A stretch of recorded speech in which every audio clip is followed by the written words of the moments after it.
So the concept of debt is really interesting for me to think about, and I think in a lot of ways I see it as a through line in my work.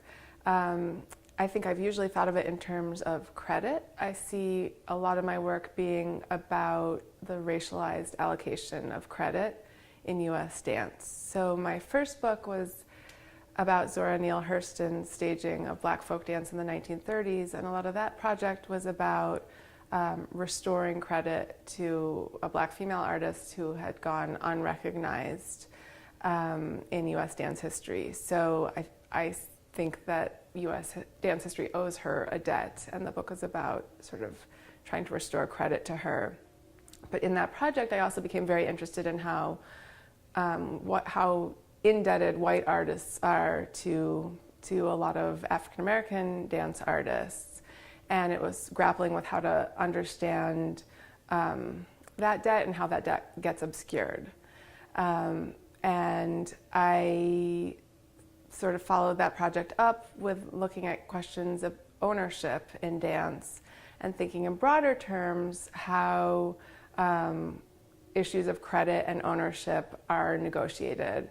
And I really think that debt and credit are sites of power struggles in U.S. dance, and power struggles that take on racialized and gendered characteristics.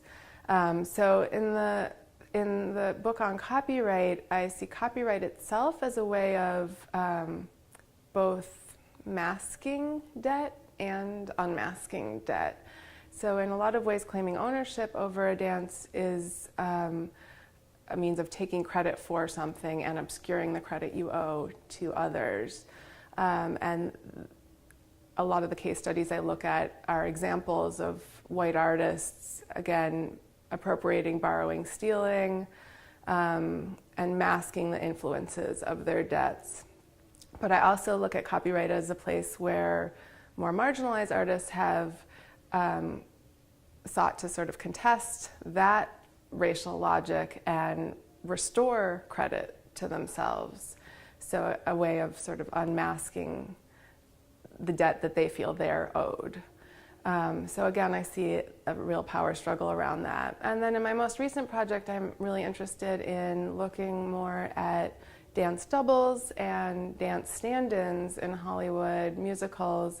And I've become really interested in the way that one body is indebted to other less visible bodies. So sort of looking at it on a more micro scale and thinking about how corporeality itself is indebted to other corporealities, and how our ideas of the body actually mask debts owed to other bodies.